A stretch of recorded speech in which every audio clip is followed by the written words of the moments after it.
Olá pessoal, hoje nós vamos falar aqui um pouquinho sobre o sistema de governo, o mandato, esse dispositivo importante dentro do sistema representativo, né, que é o que nós estamos trabalhando com ele um pouquinho mais de perto, tá joia? E bom, pensando a natureza desse dispositivo que é o mandato, né, a representação política ela é pautada por três elementos. Então, envolvendo essa representação política eu tenho o mandante, o mandatário e o mandato.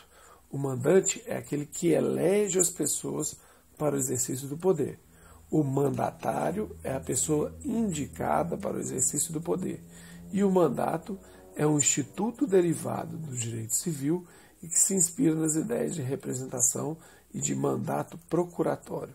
Bom, traduzindo isso aí um pouquinho, né, traduzindo em miúdos, pensa nas eleições brasileiras. O mandante é você, que elege a pessoa para o exercício do poder. O mandatário é o vereador, o deputado, enfim, o representante que você elegeu, que você indicou para o exercício do poder. E o mandato é justamente aquele poder de representação, né, e de procuração que ele recebe para o exercício do poder. Então, ele vai se inspirar em dois elementos do direito civil aí. A ideia de representação, que é a ideia de uma pessoa praticar em nome de outra atos jurídicos com efeito sobre a pessoa representada, ou seja, o meu representante executa um ato jurídico e esse ato jurídico ele tem efeito sobre mim, né? Então essa é a ideia da representação. E o mandato procuratório. Alguém recebe de outrem poderes para, em seu nome, praticar ou administrar atos ou administrar interesses. Então, eu confiro uma procuração a alguém e essa pessoa tem poderes para, em meu nome, praticar atos e administrar os meus interesses. Então, percebe?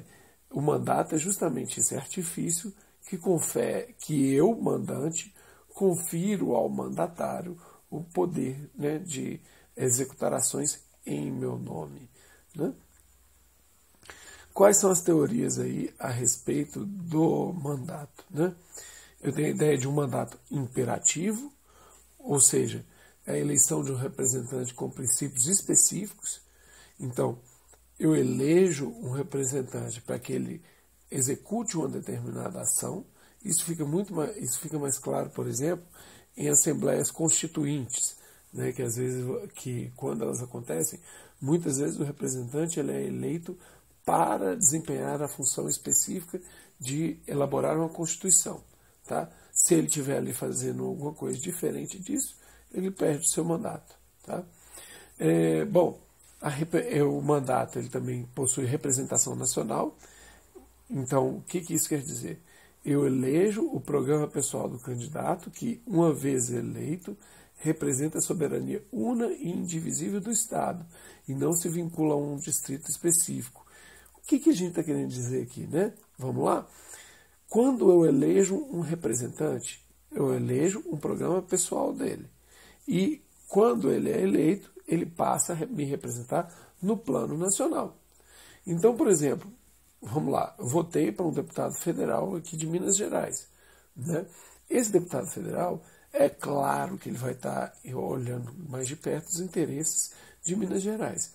No entanto, ele pode muito bem votar ou apresentar um projeto de lei sobre uma situação específica lá do Acre, ou do Amazonas, ou de Santa Catarina, porque ele representa a soberania una e indivisível do Estado no plano nacional. Então ele não se vincula exclusivamente ao seu distrito de origem, ao seu estado de origem, né?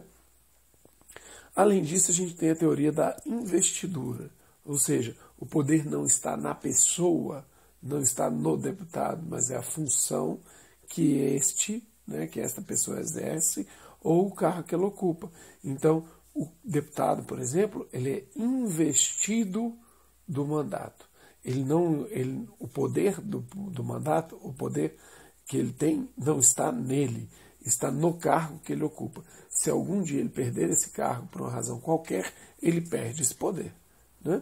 A ideia da teoria dos órgãos de representação, o Estado como unidade corporativa dotada de órgãos de representação, né? Ou seja, é a vontade desses órgãos que representa a vontade geral.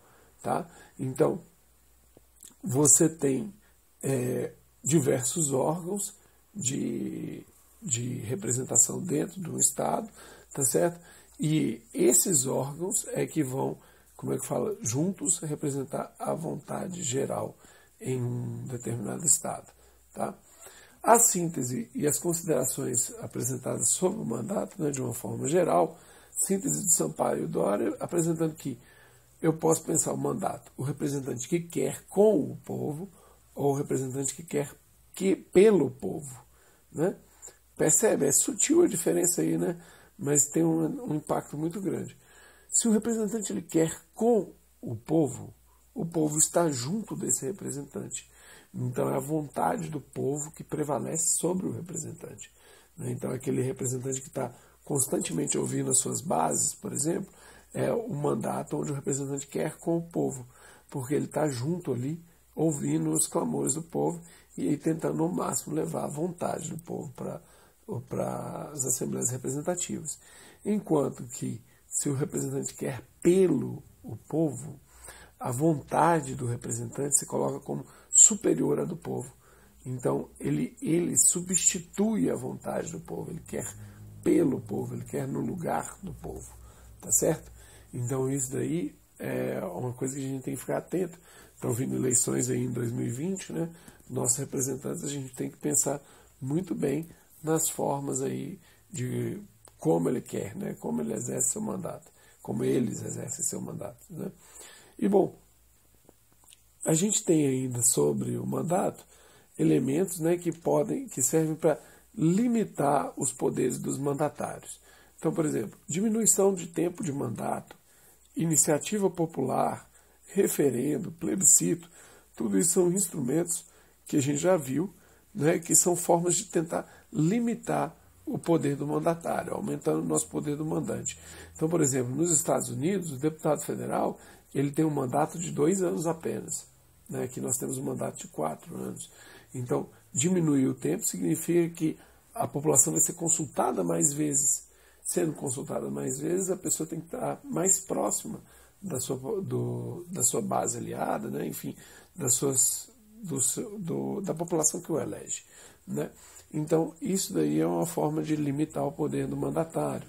Né? O referendo, ou seja, né, ver posteriormente se aceita ou não, se aprova ou não um determinado dispositivo legal, né? Isso tudo são formas de limitar o poder do mandatário e fazer com que a participação popular seja mais efetiva. Tá, joia? Muito obrigado e até a próxima.